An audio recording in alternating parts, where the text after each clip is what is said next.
नमस्कार विद्यार्थी मित्रांनो. गेल्या 3 व्हिडिओपासून आपण पार्ट्स ऑफ स्पीच विषयी माहिती मिळवत आहोत. आज आपणास पार्ट्स ऑफ स्पीचचा तिसरा प्रकार म्हणजे ॲडजेक्टिव्ह विषयी माहिती मिळवायची आहे. आपण पहिल्या व्हिडिओमध्ये पार्ट्स ऑफ स्पीच विषयी पार्ट्स ऑफ स्पीचचे 8 प्रकार असतात त्याच्याविषयी थोडक्यात माहिती मिळवली होती आणि त्यावेळेस सांगितलं होतं की आपण प्रत्येक व्हिडिओमध्ये एक एक प्रकाराविषयी व्यवस्थितपणे माहिती मिळवू. तर दुसऱ्या क्रमांकाचा जो व्हिडिओ होता त्याच्यामध्ये आपण नाऊन पाहिलं. तिसऱ्या क्रमांकाचा जो व्हिडिओ होता त्याच्यामध्ये आपण प्रोनाऊन पाहिलं आणि आज हा जो चौथा क्रमांकाचा व्हिडिओ आहे याच्यामध्ये आपल्याला ॲडजेक्टिव्ह पाहायचे आहे. मग आता ॲडजेक्टिव्ह म्हणजे नेमकं काय, what is the mean of adjective.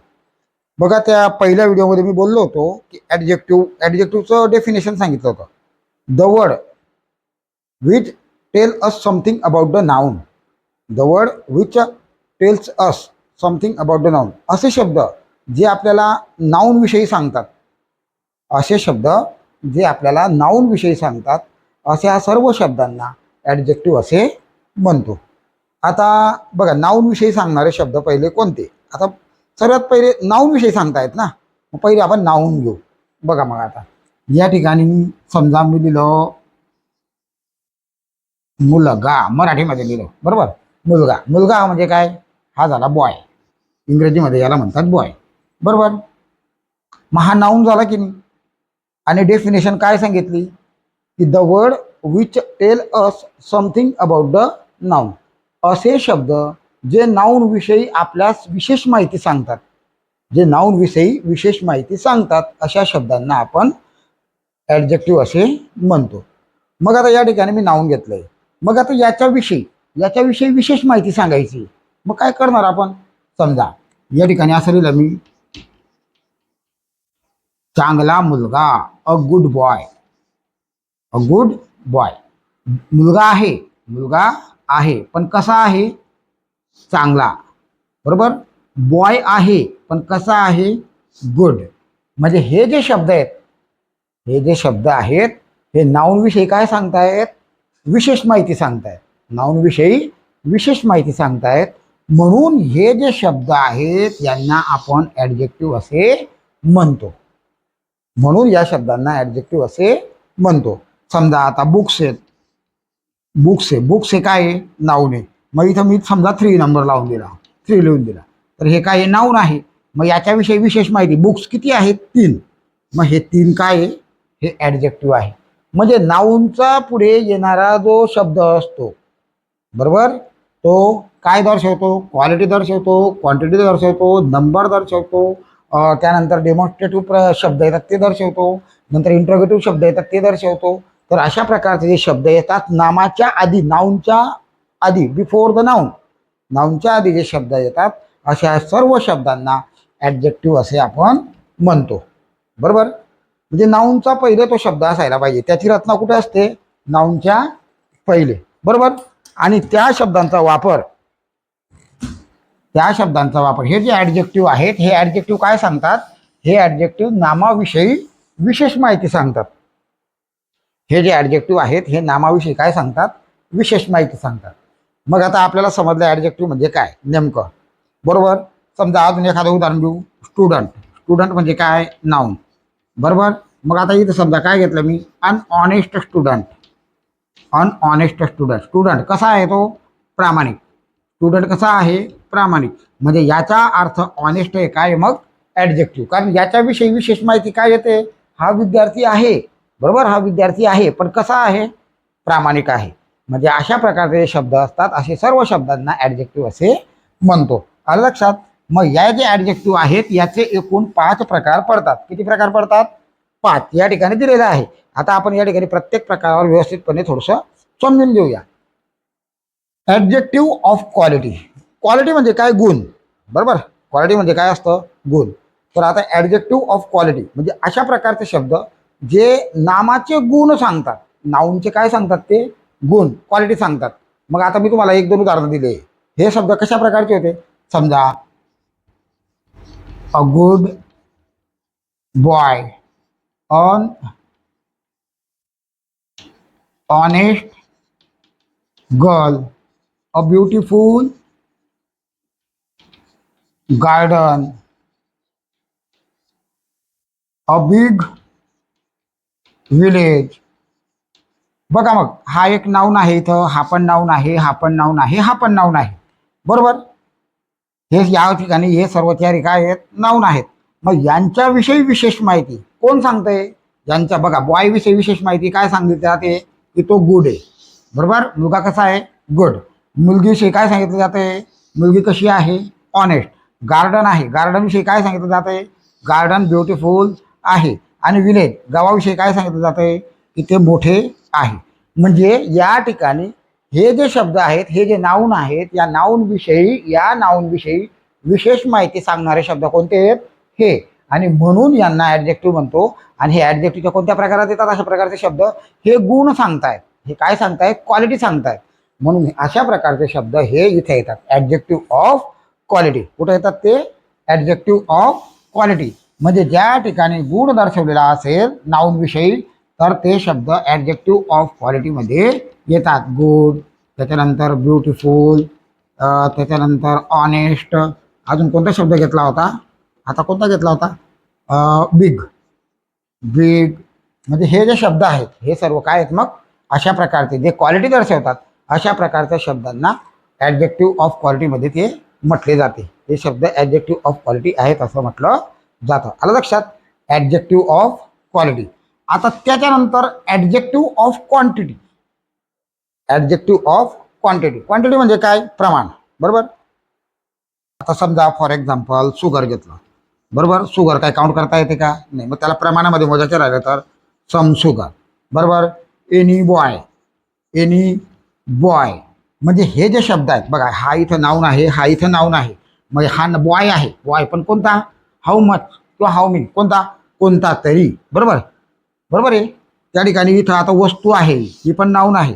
पण या वस्तूविषयी काय उल्लेख केलेला आहे? किती. मग काय लिहिलं आपण? Some. How much sugar. Some sugar. लगेच आन्सर आलं सम शुगर. म्हणजे हे जे नाऊन आहे याच्याविषयी विशेष माहिती सांगणारा शब्द कोणता आहे? हा. आणि हे जे नाऊन आहे याच्याविषयी विशेष माहिती सांगणारा शब्द कोणता आहे? हा. म्हणजे अशा प्रकारचे जे शब्द असतात हे सर्व शब्द ऍडजेक्टिव्ह ऑफ क्वांटिटीमध्ये येतात. म्हणजे जे क्वांटिटीमध्ये दर्शवले जातात. म्हणजे ज्यांच्या निश्चित असा नंबर राहत नाही. मग त्याच्यात येतो सम येतो, त्याच्यानंतर एनी येतो, त्याच्यानंतर लिटल येतो. बरोबर. त्याच्यानंतर मच पण येऊ शकतो याच्यामध्ये. बरोबर. म्हणजे अशा प्रकारचे जे शब्द असतात आणि ज्यांना ऍडजेक्टिव्ह ऑफ क्वांटिटीमध्ये समावेश केला जातो यांचा. बरोबर. त्याच्यानंतर तिसरा प्रकार येतो तो म्हणजे ऍडजेक्टिव्ह ऑफ नंबर. आता बघा नंबर दोन प्रकारचे असतात. नंबर दोन प्रकारचे असतात. कोणते कोणते?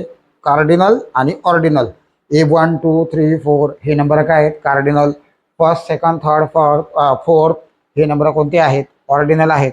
मग अशा प्रकारचे नंबर या ठिकाणी ॲडजेक्टिव्हमध्ये येत असतात. मग त्याच्यात काय बघा, आता समजा 1, त्याच्यानंतर 2 किंवा फर्स्ट. हा टी मोठा करून घेतो, पहिला जर मोठा लिहिला फर्स्ट, त्याच्यानंतर सेकंड. म्हणजे हे जे नंबर आहेत हे सुद्धा ॲडजेक्टिव्हच्या काय दाखवतात? नंबर. आपलं हे जे नंबर आहेत हे सुद्धा ॲडजेक्टिव्ह विषयी विशेष माहिती सांगतात, नाऊन विषयी विशेष माहिती सांगतात. 1 2 फर्स्ट सेकंड म्हणजे हे जे नंबर आहेत हे सुद्धा ॲडजेक्टिव्ह आपलं नाऊन विषयी विशेष माहिती सांगतात. This words also tell us something about the noun. हे शब्द सुद्धा नाऊन विषयी विशेष माहिती सांगतात. मग आता हे शब्द कसे सांगतात? मग समजा इथं बॉय लिहिलं. बरोबर. हा काय आहे? बॉईज. बॉईज हे काय आहे? नाऊन आहे. अनेक वचनी नाम आहे, ते प्लुरल नाऊन आहे. बरोबर. बॉईज हे काय आहे? नाऊन आहे. मग आता बॉईज, मग या ठिकाणी समजा 3 बॉईज. काय लिहिलं मी? 3 बॉईज. मुलं आहेत, मुलं आहेत पण किती? 3. बरोबर. त्याच्यानंतर अजून एखादं उदाहरण देऊ. बॉय. बॉय म्हणजे मुलगा आहे पण कसा? कितवा? Second boy. दुसरा मुलगा. दुसरा मुलगा म्हणजे हा सेकंड काय आहे? मग हा पण ॲडजेक्टिव्ह आहे. बरोबर. तर हे ॲडजेक्टिव्ह ऑफ नंबर्स आहेत, ते सुद्धा नाऊन विषयी विशेष माहिती सांगतात. आलं लक्षात? म्हणजे अशा पद्धतीने बघा या ठिकाणी याच्यामध्ये आणि या तिघांमध्ये काहीतरी फरक आपल्याला दिसून येत आहे. फक्त याच्यावर काय करावं लागतं, असे छोटे मोठे शब्द घेऊन आपण तयार करायचे असे. मग त्यावेळेस ॲडजेक्टिव्ह कोणतं वापरायचं, जशी वस्तू असेल तसे ॲडजेक्टिव्ह वापरायचं. समजा आता समजा गार्डन आहे तर ब्युटिफुल गार्डन म्हणू शकतो. समजा साखर आहे तर सम शुगर आपण म्हणू शकतो. समजा विद्यार्थी आहेत 3 तर 3 बॉईज असं आपण म्हणू शकतो. बरोबर आहे. त्याच्यानंतर चौथा प्रकार येतो डेमॉन्स्ट्रेटिव्ह ॲडजेक्टिव्ह. आता बघा या ठिकाणी थोडं समजण्यासारखं आहे. आपण मागच्या व्हिडिओमध्ये प्रोनाउन विषय पाहिला होता, बरोबर. तर त्या ठिकाणी आपण डेमॉन्स्ट्रेटिव्ह प्रोनाउन पाहिले होते. काय पाहिले होते, डेमॉन्स्ट्रेटिव्ह प्रोनाउन. दिस, त्याच्यानंतर त्याचं प्लुरल येतं दिस, दॅट, आणि त्याचं प्लुरल येतं दोस. बरोबर. हे थोडं कन्फ्युजनमध्ये असतं, हे समजणं फार गरजेचं असतं. तर हे जे शब्द आहेत हे डेमॉन्स्ट्रेटिव्ह आहेत. म्हणजे असं दर्शक, असं आपण बोट दाखवून बोलतो. बघा, दॅट इज अ कूलर, बरोबर. दॅट इज अ फॅन, बरोबर. दिस इज अ चॉक, अशा पद्धतीने. मग आता मागच्या उदाहरणामध्ये आपण दिस इज अ चॉक असं पाहिलं होतं. कुठं पाहिलं होतं, प्रोनाऊनमध्ये. प्रोनाऊनमध्ये पाहिलं होतं की नामाच्या जागेवर वापरलेला होता, म्हणून हा काय होता, तिथं प्रोनाऊन होता. असं बोट करून दाखवायचं, बरोबर. असं बोट करून दाखवायचं, बरोबर. दिस इज अ चॉक. तर हा त्या ठिकाणी प्रोनाऊन होता. मग आता हेच ॲडजेक्टिव्ह कसं असू शकतं, हा तर प्रोनाऊन आहे की नाही. मग हा ॲडजेक्टिव्ह कसा असू शकतो, बघा. ॲडजेक्टिव्हची व्याख्या जी आहे, डेफिनेशन जी आहे, ती पुन्हा लक्षात घ्या. काय, the word which tells us something about the noun. असे शब्द जे आपणास नाऊन विषयी विशेष माहिती सांगतात, अशा प्रकारच्या शब्दांना आपण ॲडजेक्टिव्ह असे म्हणतो. बरोबर आहे. दिस इज अ चॉक. मग आता या ठिकाणी आपण हा जो डिस आहे याला ॲडजेक्टिव्ह म्हणून वापरू, म्हणजे आपल्याला समजेल की तो कुठे येतो नेमका. डिस आला, डिस chalk is white. This chalk is white, हा पांढरा खडू आहे. दिस चॉक इज व्हाईट, हा पांढरा खडू आहे. बरोबर. मग आता हा डिस कुठे आलेला आहे, सांगा बरं. हा डिस आलेला आहे चॉकच्या पुढे. कुठं आलेला आहे तो, चॉकच्या पुढे आलेला आहे.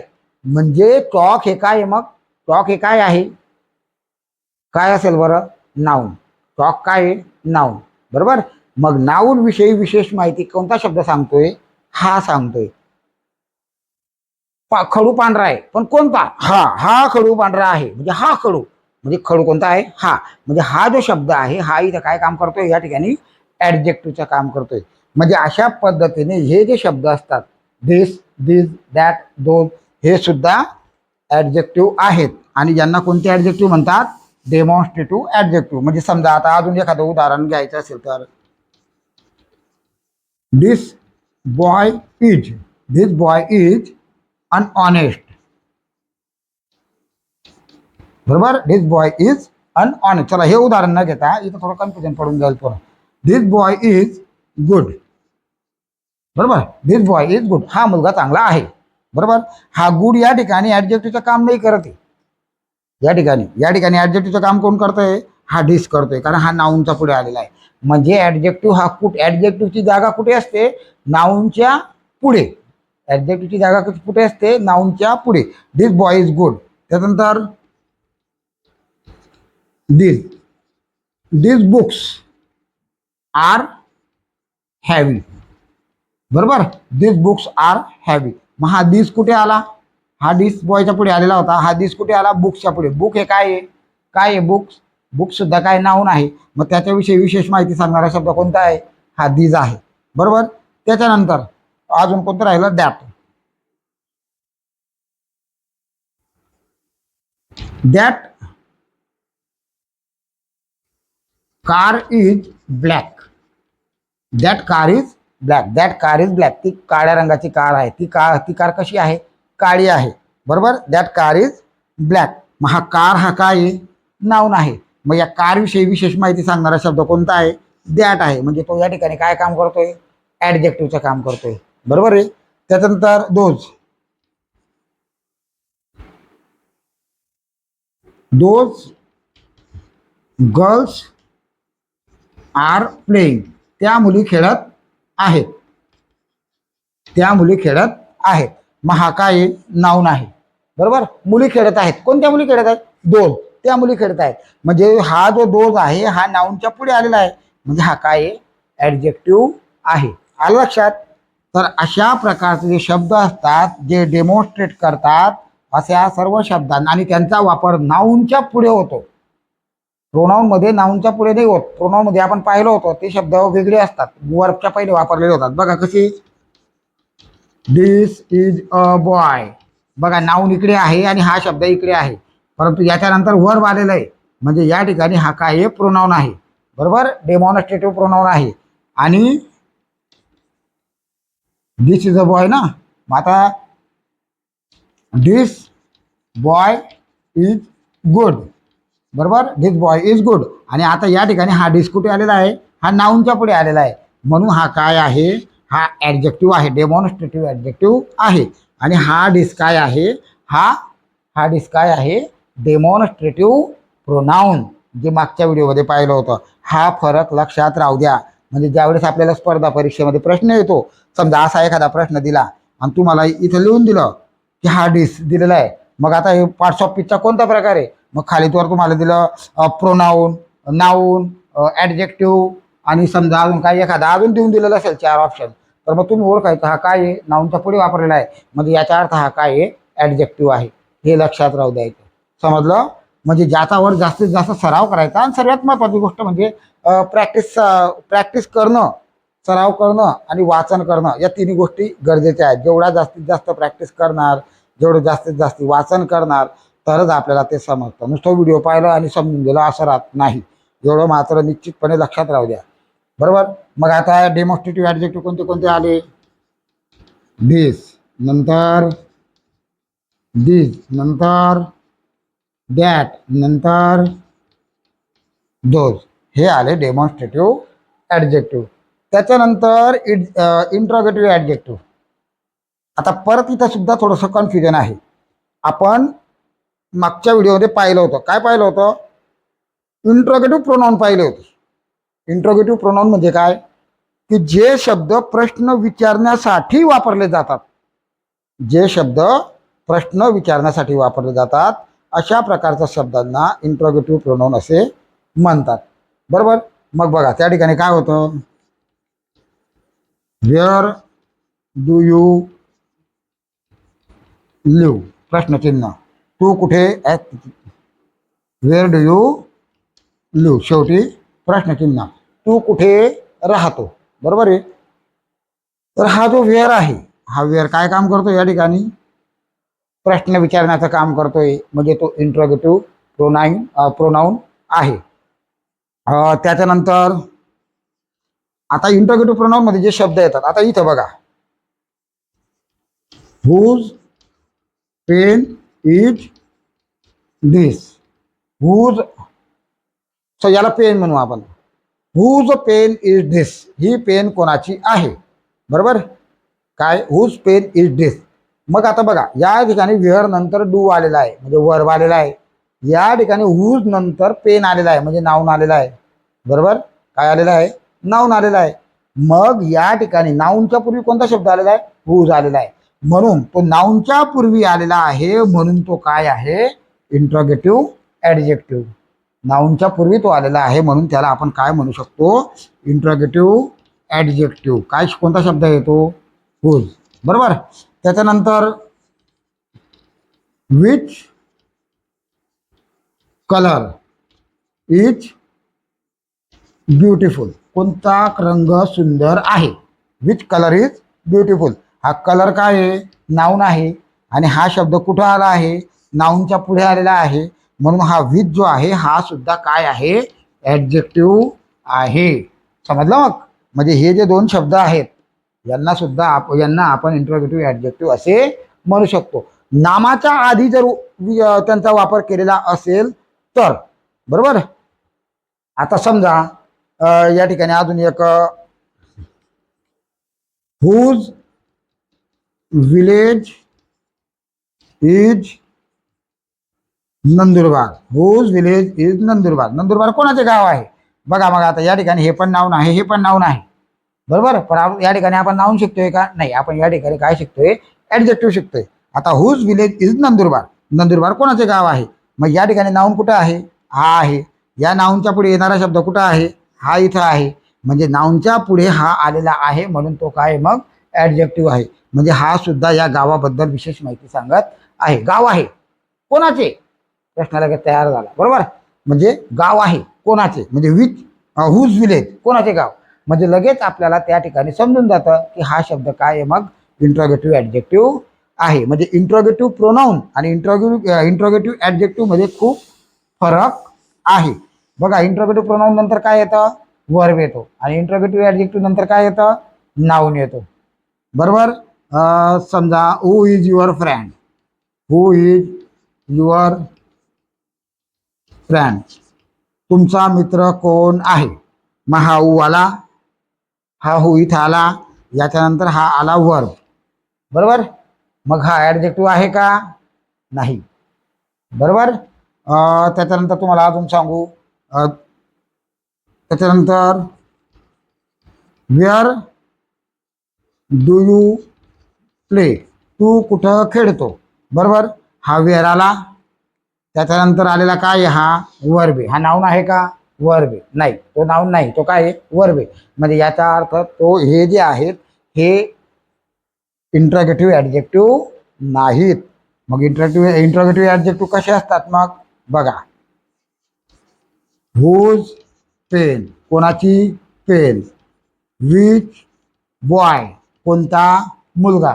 Which boy get the first class. कोणत्या मुलाने पहिला क्रमांक आपला which boy got the first prize. कोणत्या मुलाने पहिलं बक्षीस मिळवलं. म्हणजे लगेच आपण त्याच्यावर काय करू शकतो? उदाहरण तयार करू शकतो. आलं लक्षात? तर अशा प्रकारे आज आपण या ठिकाणी ऍडजेक्टिव्ह आणि ऍडजेक्टिव्हचे काही प्रकार थोडक्यात समजून घेतले. परंतु ज्यावेळेस आपल्या पुढे अजून भरपूर अभ्यासक्रम आपला खूप आहे, बरोबर. भरपूर अभ्यासक्रम आहे. व्यवस्थितपणे एक एक व्हिडिओ व्यवस्थित बघा. हे थोडं थोडं थोडं थोडं जेही शिकायला भेटते ते शिकण्याचा प्रयत्न करा, ते समजून घेण्याचा प्रयत्न करा आणि याच्यावर सराव करण्याचा प्रयत्न करा. याच्या पुढे जेव्हा आपल्याला इंग्लिश केव्हा समजेल, हे थोडंसं नॉलेज आपल्याला मिळालं नंतर ज्यावेळेस आपण टेन्स सुरू करू, पहिले आपण टेन्सचे व्हिडिओ टाकलेले आहेत, परंतु त्यावेळेस आपले व्हिडिओ बरोबर बनलेले नव्हते. आपण सर्व टेन्सचे व्हिडिओ नवीन टाकणार आहोत. तर मग ज्यावेळेस तुम्ही टेन्स शिकणार त्यावेळेस तुम्हाला हे आणि ते त्याच्याने तुमचं इंग्रजी अजून चांगलं होईल. आलं लक्षात? तर याच्यावर जास्तीत जास्त सराव करा. आणि पुढच्या व्हिडिओमध्ये आता आपण पार्ट्स ऑफ स्पीचचा जो पुढचा प्रकार आहे तो म्हणजे वर्ब, तो घेऊन येणार आहोत.